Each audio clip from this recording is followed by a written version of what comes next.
अगर हम ये मान लें कि झज्जर जिला जो है हरियाणा की राजनीति में इस समय तक भी पूर्व मुख्यमंत्री भूपेंद्र सिंह हुड्डा का पूरक है, यानी कि हुड्डा मीन्स झज्जर और झज्जर मीन्स हुड्डा आप कह सकते हैं। वैसे अगर नॉन जाट और जाट वाला फार्मूला चलेगा तो क्योंकि एक बहादुरगढ़ ही सीट ऐसी है कि जहां से नॉन जाट कैंडिडेट बीजेपी का हो सकता है। बेरी विधानसभा सीट को आप मान लीजिए कि बेरी का मतलब रघुवीर सिंह कादियान और रघुवीर सिंह कादियान का मतलब बेरी ये हो चुका है। 2004 में भी जीते थे, 9 में भी जीते थे, 14 में भी जीते, 19 में भी जीते। 90 हैं इसमें विधानसभाएं और राज्य में जिले हैं 22। हर जिले का सटीक विश्लेषण देखिए देश रोजाना की स्पेशल सीरीज जिलेवार हरियाणा विद संजय मग्गू। दोस्तों नमस्कार, मेरा नाम संजय मग्गू है और मौजूद है देश रोजाना के डिजिटल मीडिया प्लेटफॉर्म पर। आपके साथ चर्चा में हूं अपने जो नियमित कार्यक्रम है हमारा जिलेवार हरियाणा में।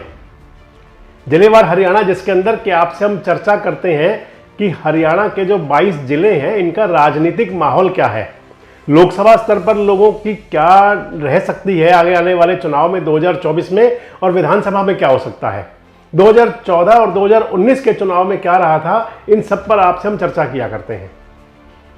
तो अल्फाबेट के हिसाब से हमने आपसे कई जिलों पर चर्चा कर ली, जिसके अंदर कि 11 जिले हम पूरे कर चुके हैं। इस बीच में एक जिला रह गया था झज्जर, यानी कि जे से आता है, जींद हमने किया था, झज्जर रह गया था। आज आपके साथ चर्चा में हूं झज्जर जिले को लेकर। हरियाणा का जाट आबादी का बाहुल्य जिला जिसे कह सकते हैं झज्जर, हरियाणा की राजनीति के अंदर एक अपना वजूद रखने वाला, अपना अस्तित्व रखने वाला, अपना वर्चस्व रखने वाला जिला झज्जर। वो जिला झज्जर जिसने कि 2019 के अंदर क्लीन स्वीप किया था कांग्रेस के लिए। 4 विधानसभा सीटें हैं झज्जर जिले में, चारों की चारों विधानसभा सीटें आई थी कांग्रेस की। अगर हम ये मान लें कि झज्जर जिला जो है हरियाणा की राजनीति में इस समय तक भी पूर्व मुख्यमंत्री भूपेंद्र सिंह हुड्डा का पूरक है, यानी कि हुड्डा मीन्स झज्जर और झज्जर मीन्स हुड्डा आप कह सकते हैं। इसलिए जो चारों विधायक बने वो चारों कांग्रेस के बने, चारों विधायक हुड्डा साहब के समर्थक बने। हालांकि 2014 के विधानसभा चुनाव के अंदर इसी झज्जर जिले ने भारतीय जनता पार्टी को 2 और कांग्रेस को 2 विधायक दिए थे। झज्जर जिला जिसकी प्रमुख विधानसभा सीट बादली है, जहां से ओम प्रकाश धनखड़ आते हैं, ओपी धनखड़ विधायक थे 2014 के अंदर। 2019 में चुनाव हार गए थे। चुनाव हारने के बाद भारतीय जनता पार्टी ने उनको बनाया प्रदेश अध्यक्ष। हरियाणा के भाजपा के प्रदेश अध्यक्ष रहे और प्रदेश अध्यक्ष पर रहते हुए 3 साल का उनका कार्यकाल पूरा होने के बाद उनको बना दिया गया राष्ट्रीय सचिव। तो आपसे मैं चर्चा करूंगा झज्जर जिले की चारों विधानसभाओं की, और उससे पहले चर्चा कर लेते हैं झज्जर जिला, क्योंकि रोहतक लोकसभा का हिस्सा है। और मैंने आपको पहले ही बता दिया कि झज्जर को माने तो भूपेंद्र सिंह हुड्डा, हुड्डा परिवार, और हुड्डा परिवार माने तो झज्जर। एक अगर कोसली की सीट छोड़ दें जो अहिरवाल की आती है, बाकी सभी 8 विधानसभा सीटों पर भूपेंद्र सिंह हुड्डा परिवार का दबदबा कायम रहता है। और वो दबदबा कायम रहा था 2019 के लोकसभा चुनाव में भी, 2014 के लोकसभा चुनाव में भी, और 2019 के विधानसभा चुनाव में भी। हालांकि 2019 का लोकसभा चुनाव दीपेंद्र हुड्डा हार तो गए, लेकिन झज्जर जिले ने पूरा साथ दिया था और दीपेंद्र हुड्डा लगभग 7,000 वोट से चुनाव हार गए। हालांकि कांग्रेस के लोग आज तक कहा करते हैं कि वो जो चुनाव था 2019 का मैनिपुलेटेड चुनाव था। ये कहा करते हैं कि उस चुनाव का जो रिजल्ट था वो उस प्रकार से निष्पक्ष नहीं था जैसे हुआ करता है। लेकिन राजनीति के अंदर कहते हैं ना कि जो जीता वही सिकंदर। अगर इस निष्पक्षता की बात पर जाएं तो ये आरोप तो चौधरी देवीलाल के समर्थक भी हमेशा से लगाया करते हैं कि भूपेंद्र सिंह हुड्डा ने जो चौधरी देवीलाल को हराने की हैट्रिक बनाई थी वो भी निष्पक्ष नहीं थी। लेकिन मैंने आपसे पहले कहा कि राजनीति के अंदर जो जीता वही सिकंदर।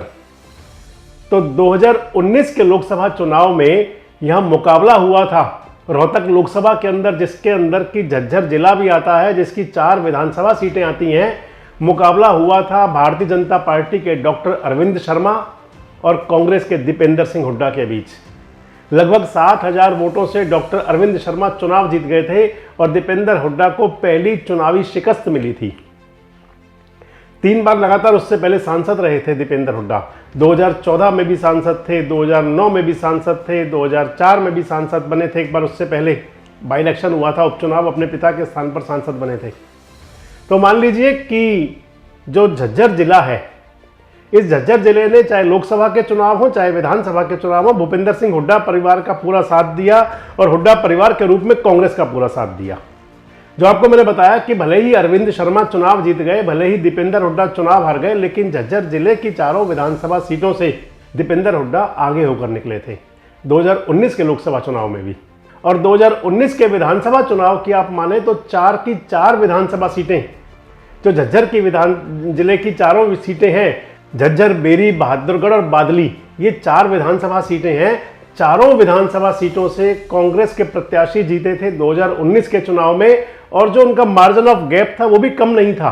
किसी भी सीट पर जो चुनाव में हार जीत का अंतर था वो 10,000 से कम नहीं था, यानी कि बड़े अंतर से चुनाव जीते थे सभी प्रत्याशी। आगे बढ़ूं उससे पहले आपके बताऊं कि हरियाणा की चारों जो ये झज्जर जिले की सीटें हैं, इनका 2019 का परिणाम क्या रहा था। तो 2019 के चुनाव के अंदर सबसे पहले अगर झज्जर विधानसभा सीट की बात करें तो झज्जर विधानसभा सीट रिजर्व सीट है। गीता भुक्कल यहां से विधायक बनी थी। 2014 में भी गीता भुक्कल विधायक थी, 2019 में भी गीता भुक्कल विधायक थी। और गीता भुक्कल ने चुनाव में हराया था डॉक्टर राकेश को। भारतीय जनता पार्टी के प्रत्याशी के रूप में डॉक्टर राकेश थे उस चुनाव में। 14,999 यानी कि 15,000 वोट से हारे थे गीता भुक्कल से डॉक्टर राकेश कुमार। अगर अगली बात करें तो बादली विधानसभा सीट है। बादली विधानसभा सीट से चुनाव जीते थे कांग्रेस के कुलदीप वत्स, और कुलदीप वत्स ने चुनाव में हराया था भारतीय जनता पार्टी के प्रत्याशी, हैवीवेट नेता, उस समय के कृषि मंत्री ओपी धनखड़ को। 11,245 वोट से ओम प्रकाश धनखड़ को हराया था कुलदीप वत्स ने। और पूर्व मुख्यमंत्री भूपेंद्र सिंह हुड्डा के बहुत खासम खास है, और पिछले दिनों उन्होंने एक ब्राह्मण सम्मेलन भी किया था जिसके अंदर की हुड्डा साहब ने घोषणा की थी ब्राह्मण उप मुख्यमंत्री और 4 उप मुख्यमंत्री बनाने की। और अगर 2014 की बात करें तो 2014 में यहां से चुनाव जीते थे ओम प्रकाश धनखड़। 2014 का विधानसभा चुनाव बादली से पहली बार विधायक बने थे धनखड़ साहब। अगली सीट की बात करें तो बेरी विधानसभा सीट आती है। बेरी विधानसभा सीट को आप मान लीजिए कि बेरी का मतलब रघुवीर सिंह कादियान, और रघुवीर सिंह कादियान का मतलब बेरी ये हो चुका है। 2004 में भी जीते थे, 9 में भी जीते थे, 14 में भी जीते, 19 में भी जीते। 2019 के चुनाव को बेरी से जीते रघुवीर कादियान, और रघुवीर कादियान ने 12,952 वोट से हराया भारतीय जनता पार्टी के प्रत्याशी विक्रम कादियान को। विक्रम कादियान पूर्व विधायक रहे हैं ओम प्रकाश बेरी 1991 में, और उनके सुपुत्र हैं विक्रम कादियान। एक ही बार विधायक बने थे ओम प्रकाश बेरी जी, और हालांकि उनकी सरकार के अंदर ठीक ठाक बनी तो नहीं थी, लेकिन विधायक जरूर रहे थे एक बार। और उनके पुत्र जो ओम प्रकाश बेरी जी के पुत्र रहे विक्रम कादियान भारतीय जनता पार्टी के प्रत्याशी थे, चुनाव हार गए 12,952 वोट से। अगर अगली सीट की बात करें तो अगली सीट आती है बहादुरगढ़। बहादुरगढ़ से वर्तमान विधायक हैं राजेंद्र जून, और राजेंद्र जून चुनाव जीते थे 15,491 वोट से भारतीय जनता पार्टी के नरेश कौशिक को उन्होंने हराया था। नरेश कौशिक 2014 में विधायक थे भारतीय जनता पार्टी के, और उन्होंने हराया था उस समय नफे सिंह राठी को जो इनेलो के प्रत्याशी थे। तो आपको हमने बताया कि चारों विधानसभा सीटों से चुनाव जीते 2019 के अंदर कांग्रेस के प्रत्याशी, चारों सीटें कांग्रेस की आई। और उससे पहले 2014 का जो चुनाव था, 2014 का विधानसभा चुनाव में 2 सीटें बीजेपी जीती, 2 सीटें कांग्रेस जीती। जो सीटें बीजेपी जीती उनके अंदर 2 सीटों में पहली सीट तो बहादुरगढ़ थी और दूसरी सीट बादली थी। हमने बताई दी आपको बहादुरगढ़ से नरेश चुनाव जीते थे और बादली से चुनाव जीते थे धनखड़ साहब। और जो 2 सीटें कांग्रेस जीती वो थी बेरी और झज्जर। झज्जर से जीती थी गीता भुक्कल और बेरी से जीते थे रघुवीर सिंह कादियान। लेकिन 2019 में क्योंकि दीपेंद्र हुड्डा चुनाव हार गए तो वो टीस थी, और उस टीस का बदला झज्जर जिले के लोगों ने ले लिया। चारों प्रत्याशी कांग्रेस के जिता करके कांग्रेस के चारों प्रत्याशी चुनाव जीत गए। अगर हम 2014 की बात करते चलें तो जो झज्जर की विधानसभा सीट है, गीता भुक्कल ने 51,697 वोट लिए थे, और उस चुनाव में दूसरे नंबर पर रहे थे इंडियन नेशनल लोकदल के साधु राम। 25,113 वोट मिले थे उनको। और उस चुनाव के अंदर भी जब बीजेपी से प्रत्याशी राकेश कुमार थे, आप मान लीजिए कि 2014 के बाद और 2019 में सबसे बड़ा जो नुकसान हुआ वो इंडियन नेशनल लोकदल को हुआ। इंडियन नेशनल लोकदल से जननायक जनता पार्टी अलग हो गई 2014 से और 19 के चुनाव के बीच में। और 14 के चुनाव में जो इंडियन नेशनल लोकदल के प्रत्याशियों का प्रदर्शन था, वो प्रदर्शन ले लिया जननायक जनता पार्टी ने, यानी कि जेजेपी के प्रत्याशी जो थे वो आगे हो गए और इंडियन नेशनल लोकदल पीछे चली गई। तो मैंने आपको बताया कि झज्जर जो विधानसभा सीट है, यहाँ से 2014 के विधानसभा चुनाव में गीता भुक्कल ने हराया था इंडियन नेशनल लोकदल के साधु राम को। और अगर बेरी विधानसभा की बात करें तो बेरी विधानसभा सीट से 2014 के चुनाव में चुनाव जीते थे रघुवीर कादियान, जो 2019 में भी जीते, और उन्होंने उस चुनाव में हराया था इंडिपेंडेंट कैंडिडेट थे छतर सिंह। छतर सिंह को 32,300 वोट मिली थी और जो रघुवीर कादियान को वोट मिली थी 36,793 2014 के वोट में। तीसरे नंबर पर रहे थे उस चुनाव में बीजेपी के विक्रम कादियान, जो चुनाव जीत गए उसके बाद में, लेकिन उस चुनाव में विक्रम कादियान तीसरे स्थान पर चले गए थे। और अगर बात करते हैं बादली की, तो 2014 का विधानसभा चुनाव बादली से जीते थे ओम प्रकाश धनखड़। ओम प्रकाश धनखड़ ने ली थी 41,549 वोट। दूसरे स्थान पर रहे थे कुलदीप वत्स, जो विधायक हैं कांग्रेस के। और 2014 का चुनाव था, उस चुनाव में कुलदीप वत्स से निर्दलीय प्रत्याशी इंडिपेंडेंट कैंडिडेट थे। 32,283 वोट उनको मिली थी। लगभग 9,000 वोट से चुनाव जीत गए थे ओम प्रकाश धनखड़। तीसरे स्थान पर रहे थे इंडियन नेशनल लोकदल के धीरपाल। वैसे अगर हम आपको बताएं कि बादली और धीरपाल सिंह का भी बड़ा गजब का रिश्ता रहा है। चौधरी देवीलाल की राजनीतिक पाठशाला के विद्यार्थी रहे धीरपाल। स्वर्गीय धीरपाल जब तक रहे पूरे उनका असर रहा बादली विधानसभा में, और लगभग 5 बार विधायक बने वो बादली से। चौधरी देवीलाल की सरकार में मंत्री रहे और चौधरी ओम प्रकाश चौटाला के साथ भी मंत्री रहे, इंडियन नेशनल लोकदल के प्रदेश अध्यक्ष भी रहे, पूरा उनका वजूद था। लेकिन जो अंतिम समय आया, उस समय पर धीरपाल जी का जो डमडमा था ढीला पड़ गया और धीरपाल जी के स्थान पर बादली की जो सीट थी वो अलग अलग नेताओं के पास जाती रही। अब कुलदीप वत्स विधायक है वहाँ से, उससे पहले नरेश शर्मा विधायक बने एक बार 2000 के चुनाव के अंदर, और एक बार फिर वहाँ से चुनाव जीते ओपी धनखड़ साहब। तो मतलब विधायक बदलते रहे, लेकिन उससे पहले कभी यहाँ पर धीरपाल जी का जो किसान नेता थे, इनेलो के नेता थे, स्वर्गीय धीरपाल का जो बढ़िया डमडमा बजता था। अगर अब बात करें बहादुरगढ़ की, तो बहादुरगढ़ से वर्तमान में हमने आपको बताया कि विधायक राजेंद्र जून है, और 2014 के विधानसभा चुनाव में यहाँ से चुनाव जीते थे नरेश कौशिक। नरेश कौशिक ने वोट ली थी 38,341, और उस चुनाव में दूसरे स्थान पर रहे थे राजेंद्र जून, उनको मिले थे 33,459 वोट। और यह तीसरे स्थान पर रहे थे राजेश जून। जब बहादुरगढ़ की चर्चा कर रहे हैं तो राजेश जून की चर्चा करना जरूरी है। राजेश जून 2014 के चुनाव जब लड़े थे तो राजेश जून की वजह से राजेंद्र जून चुनाव हार गए थे। हमने आपको 2014 और 19 बता दिया। अब आपसे बात करते चलते हैं कि आगे क्या हो सकता है और पहले के चुनावों में आखिर समीकरण क्या क्या रहे थे। तो अगर 2014 की बात कर रहे हैं बहादुरगढ़ में, बहादुरगढ़ से मैंने आपको बताया कि राजेंद्र जून 2014 में चुनाव हार गए थे और नरेश चुनाव जीत गए थे। नरेश कौशिक बीजेपी की टिकट पर चुनाव जीते थे, राजेंद्र जून कांग्रेस की टिकट पर चुनाव हारे थे। और उस चुनाव के अंदर लगभग 34,000 वोट ली थी राजेश जून ने। राजेश जून एक बड़ा वहां का नाम रहा है, किसान नेता भी हैं वहां के, और असर उनका ठीक ठाक रहा। बताते हैं कि 2019 के चुनाव में भी राजेश जून चुनाव लड़ने की तैयारी में थे, नॉमिनेशन भी कर रहे थे अपना, और उस चुनाव में भी संभवतः वो इंडिपेंडेंट प्रत्याशी होने वाले थे।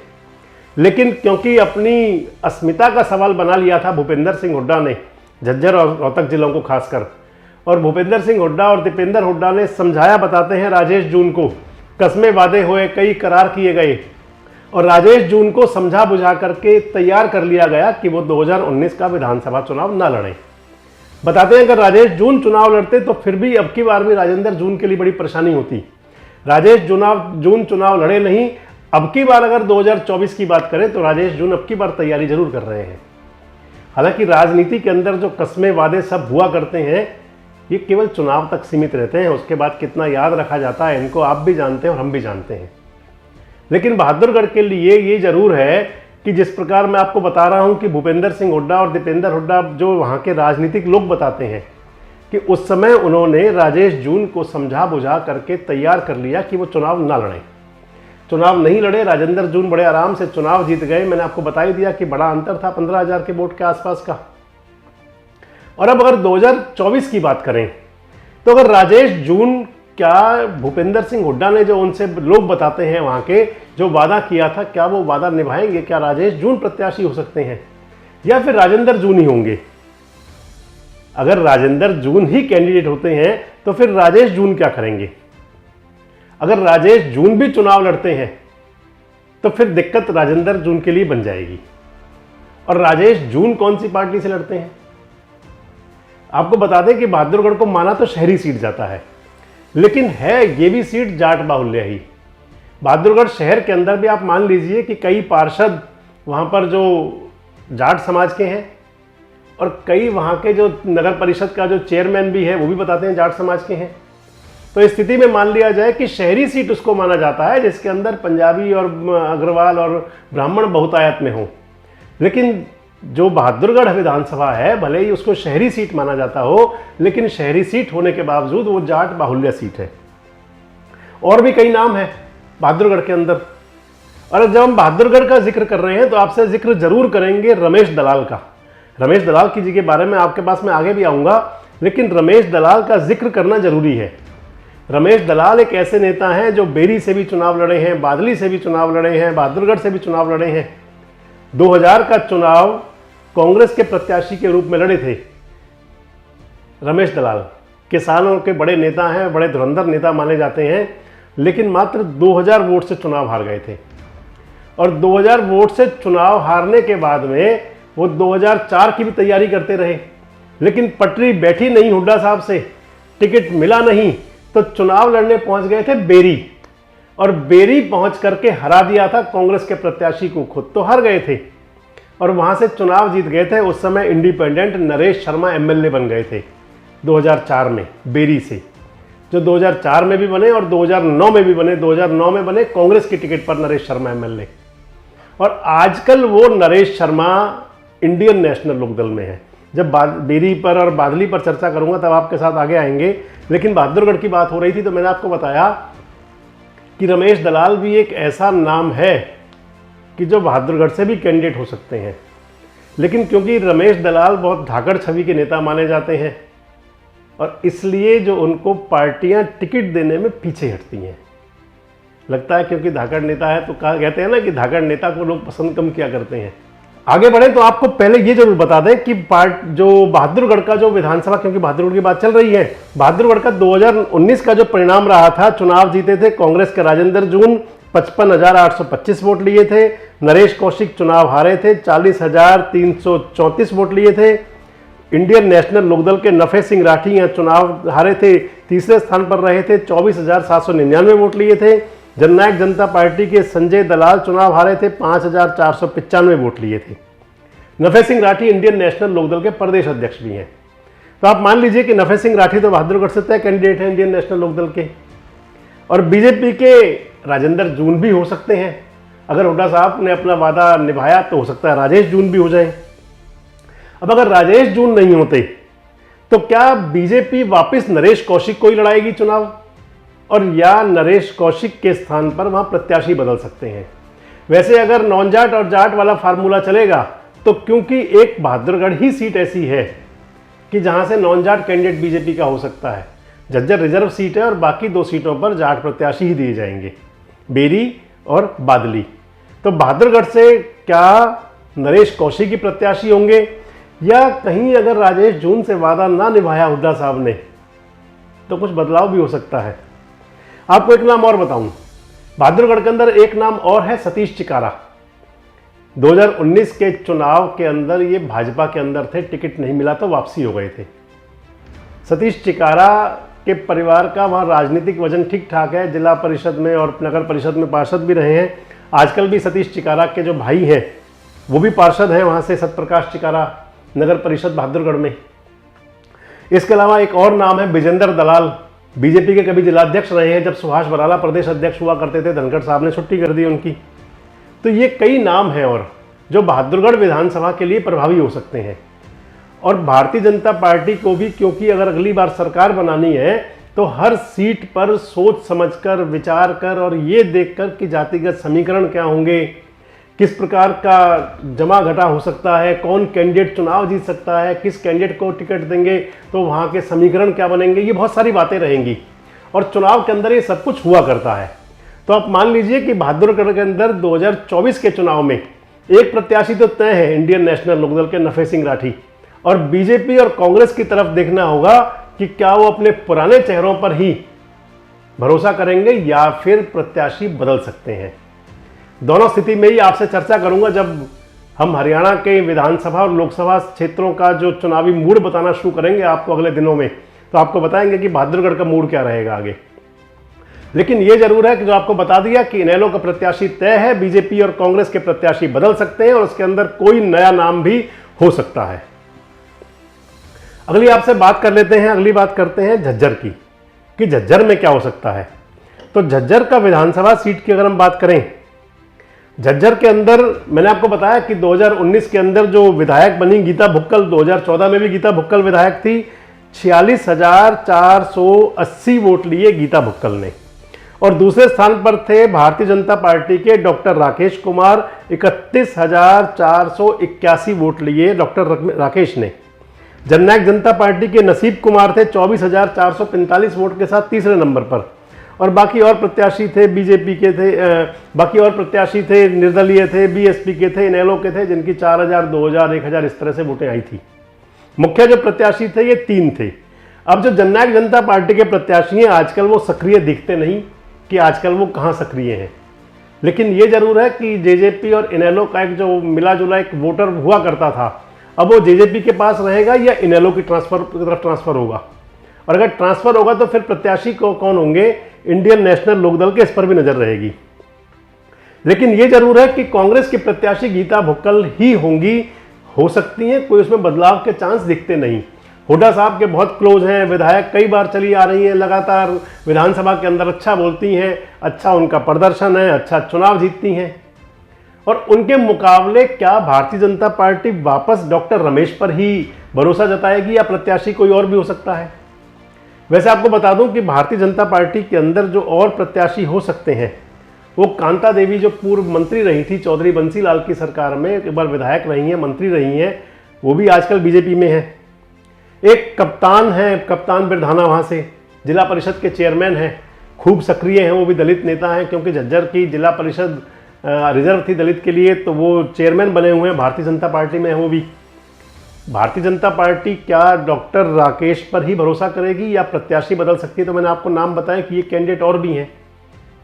ग्राउंड रिपोर्ट जब आपको दिखाया करेंगे तो झज्जर की बात भी करेंगे, लेकिन ये जरूर है कि झज्जर के अंदर डॉक्टर गीता भुक्कल को हराना आसान भी नहीं है। एक तो उनके साथ हुड्डा साहब का पूरा आशीर्वाद है, हुड्डा साहब का पूरा सहयोग समर्थन उनको है, और दूसरा गीता भुक्कल एक जमीनी नेता बन चुकी हैं। अगर अगली विधानसभा की बात करने चलें तो अगली विधानसभा में आते हैं हम, तीसरी विधानसभा है, वो है बेरी। लास्ट में बादली की बात करेंगे आपसे।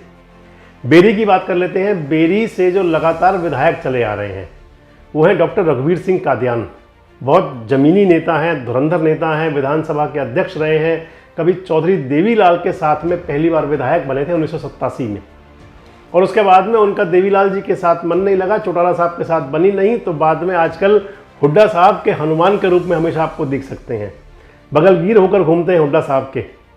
और रघुवीर सिंह कादियान बेरी से चौथी बार विधायक है, लगातार विधायक बनते रहे हैं। 2004 में भी बने, 9 में भी बने, 14 में भी बने, 19 में भी बने, विधानसभा के अध्यक्ष भी रहे, हुड्डा साहब के नज़दीक हैं ही, मैंने आपको बता ही दिया।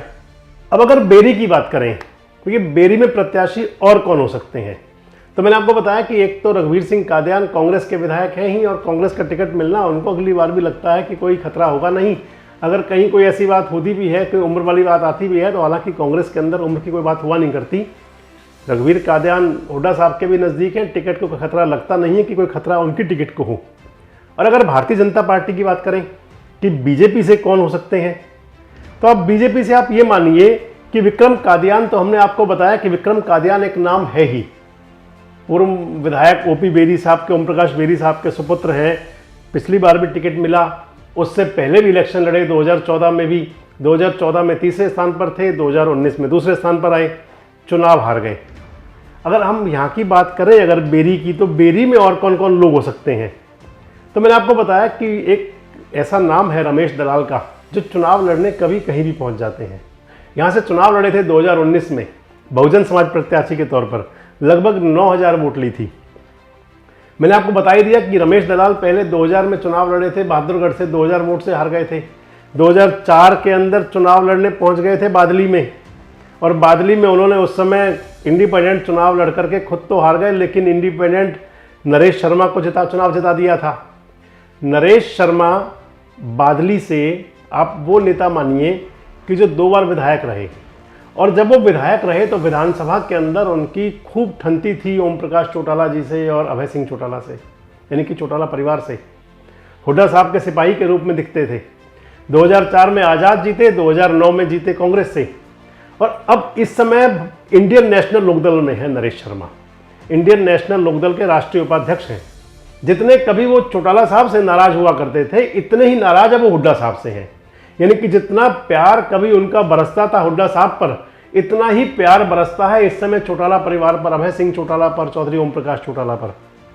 और आप मानिए कि बेरी विधानसभा से इंडियन नेशनल लोकदल के प्रत्याशी तो नरेश शर्मा हो सकते हैं, तय मान सकते हैं उनको आप। और कांग्रेस का हमने आपको बताया कि कादियान साहब की टिकट को, रघुवीर सिंह कादियान की टिकट को खतरा है नहीं। अगर बात कर लें भारतीय जनता पार्टी की, तो 2 बार चुनाव हार चुके हैं विक्रम कादियान, क्या फिर तीसरी बार विक्रम कादियान पर भरोसा करेंगे या कोई और चेहरा ढूंढा जाएगा? अगर कोई और चेहरा ढूंढा जाता है तो वो कौन हो सकता है? क्या रमेश दलाल पर भी हाथ रख सकती है भारतीय जनता पार्टी? बहुत बड़ा सवाल है। रमेश दलाल बड़े नेता हैं, किसान नेता के रूप में मशहूर रहे हैं, एक बार खुद पिता पुत्र भी चुनाव लड़े हैं और खुद चुनाव लगभग हमेशा लड़ते ही रहते हैं। ये ठीक है कि धाकड़ नेता है, जनता ने वोट तो नहीं दी पर लेकिन नेता में कोई कमी है नहीं। बताते ये है कि अगर बेरी से कहीं भारतीय जनता पार्टी ने रमेश दलाल पर कोई भरोसा जता दिया तो फिर चुनाव बड़ा ज़बरदस्त होगा वहाँ का। एक नेता और है भारतीय जनता पार्टी में, डीघल के हैं अमित अहलावत। अमित अहलावत जो हैं उनके पिता पार्षद हैं। चुनाव तो अमित ने खुद लड़ना था, लेकिन कोई टेक्निकल रीज़न था जिससे वो चुनाव लड़ नहीं पाए। अमित के जो दादा हैं वो सरपंच रहे हैं डीगल के। डीगल बड़ा गांव है बेरी विधानसभा का, और इसके साथ साथ आप मान लीजिए कि युवा चेहरे भी हैं। तो भारतीय जनता पार्टी के प्रत्याशी पर बड़ी नज़र रहेंगी कि प्रत्याशी कौन होगा, और उसके हिसाब से हो सकता है कि बड़ा घमासान भी हो बेरी में।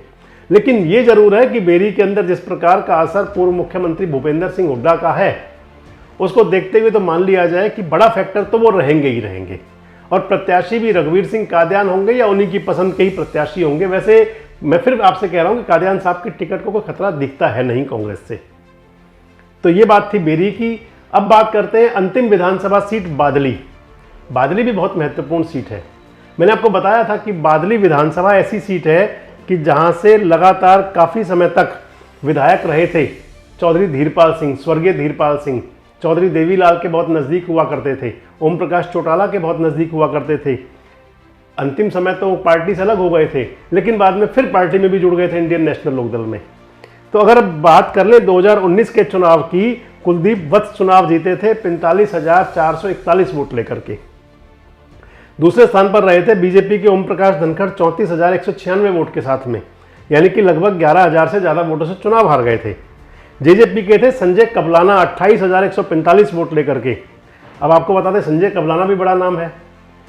संजय कबलाना को टिकट मिला था बीजेपी का 2009 में, चुनाव लड़े थे 30,000 के आसपास वोट ले गए थे। 2014 में टिकट मांगा, टिकट मिला नहीं। 2019 में टिकट लिया जननायक जनता पार्टी का, वोट ली 28,145। बताते हैं संजय कबलाना का भी अच्छा असर है बादली विधानसभा क्षेत्र सीट के अंदर। और अगर संजय कबलाना कहीं बीजेपी में आ जाते हैं और संजय कबलाना को बीजेपी टिकट दे देती है तो मान लीजिए कुलदीप वत्स के लिए बड़ी चुनौती बन जाएंगे। वैसे पिछले दिनों बड़ी चर्चाएं थी कि ओम प्रकाश धनखड़ जी का जो मन है वो गुड़गांव की बादशाहपुर सीट पर भी है। उस समय उनका कुछ ना कुछ वहाँ दिखता भी था असर, गुड़गांव में उनका निवास भी है। अब धनखड़ साहब क्योंकि टिकट मांगेंगे तो उम्मीद है कि टिकट तो उनको मिल जाएगा, बादली से टिकट मिलने में कोई दिक्कत होगी नहीं। पर उनका मन क्या बादली पे रहता है या बादशाहपुर जाता है, और क्या उनका मन विधानसभा के लिए रहता है या लोकसभा के लिए होता है। ये बहुत सारे सवाल रहेंगे। उनका मन बीच में ये भी था कि भिवानी महेंद्रगढ़ लोकसभा सीट से धनखड़ साहब चुनाव लड़ना चाहते हैं। लेकिन अब ये बात जरूर है कि बीजेपी के बड़े नेता हैं, प्रदेश अध्यक्ष रहे हैं, राष्ट्रीय सचिव हैं, नड्डा साहब के, अमित शाह के, सभी के नज़दीकियों में भी रहे हैं। तो पहला तो ये होगा कि क्या विधानसभा का चुनाव लड़ते हैं या लोकसभा का लड़ते हैं धनखड़ साहब। लोकसभा के टिकट की उम्मीद करते हैं, विधानसभा की करते हैं, फिर पार्टी आला कमान उनको क्या देता है। विधानसभा की बात आती है तो क्या बादली पर कोशिश करते हैं या बादशाहपुर जाने की बात आती है। अगर बादशाहपुर जाते हैं तो बादली से कौन होगा, मैं आपको वो बता रहा हूँ। और अगर कहीं ऐसा होता है कि धनखड़ साहब के स्थान का पर उनका विकल्प ढूंढा जाता है तो कौन होता है। तो मैंने आपको एक नाम तो बताया संजय कवलाना का, कि संजय कवलाना एक बड़ा नाम हो सकता है। एक नाम वहाँ पर और है, काम करते हैं वर्कर के तौर पर, महंत आनंद सागर। जाट बिरादरी से हैं लेकिन पीछे सागर उपनेम लिखते हैं, आगे महंत लिखते हैं। महंत उनके पिता और दादा भी लिखते रहे हैं। इनके जो आनंद जी के जो दादा विधायक भी रहे हैं वहाँ से एक बार 1967 के, उसमें झज्जर विधानसभा सीट हुआ करती थी, लगभग आधी सदी पहले, 50 साल पहले लगभग वहाँ से विधायक रहे हैं। छुड़ानी गांव के हैं आनंद सागर, और कहीं ना कहीं भारतीय जनता पार्टी की टिकट की ट्राई वो भी करते हैं। एक और भी वहाँ पे कार्यकर्ता हैं योगेश सिलानी। योगेश सिलानी भी वहाँ से कोशिश करते हैं कि उनको भी टिकट मिल जाए, जिला परिषद के सदस्य भी हैं। तो अगर बादली के अंदर अगर ओपी धनखड़ साहब नहीं होते तो फिर संजय कवलाना वहाँ पर एक मजबूत नाम हो सकता है। और अगर अगले नामों पे चले तो मैंने आपको और भी नाम बताए, आनंद सागर नाम बताया, आपको सिलानी, योगेश सिलानी का नाम बताया, कुछ और नाम भी हो सकते हैं, कुछ और लोग भी तैयारी कर रहे होंगे। तो हमने आपसे बात की आज झज्जर के ज़िले के बारे में कि झज्जर ज़िले में कौन कौन कैंडिडेट हो सकते हैं, 2014 में क्या था, 19 में क्या था। और अगर आगे की बात करके चलें कि 2024 का रण कैसा होगा, तो इसके बारे में हमने आपसे कहा हुआ है कि विधानसभा वार ग्राउंड रिपोर्टिंग जब आपके साथ किया करेंगे तो बताएंगे कि कौन से विधानसभा क्षेत्र में क्या होगा, और उन्हीं दौरान में आपको ये भी बताएंगे कि झज्जर जिले की इन 4 सीटों पर, यानी कि झज्जर, बेरी और इसके साथ साथ बादली और बहादुरगढ़, यहाँ के मतदाताओं का रुख क्या रहेगा, किसकी तरफ झुकेंगे, किसको अपना प्रतिनिधि बनाकर भेजेंगे। ये बहुत सारे सवाल हैं।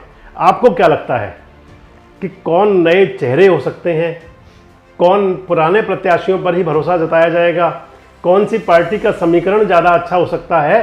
कमेंट्स बॉक्स में आकर अपनी प्रतिक्रिया के रूप में अपने जवाब हमें दे सकते हैं। और जब आपसे विधानसभा वार सिलसिलेवार आपसे बात किया करेंगे तो आपकी बताई बातों को भी हम ध्यान में रखते हुए उसके हिसाब से भी चर्चा करेंगे। तो आज हमने आपसे बात की झज्जर जिले के बारे में, और अगली बार आपसे बात करेंगे नुहू मेवात जिले के बारे में, जिला नुहू। तब तक के लिए हमारे साथ जुड़े रहें, देखते रहें देश रोजाना।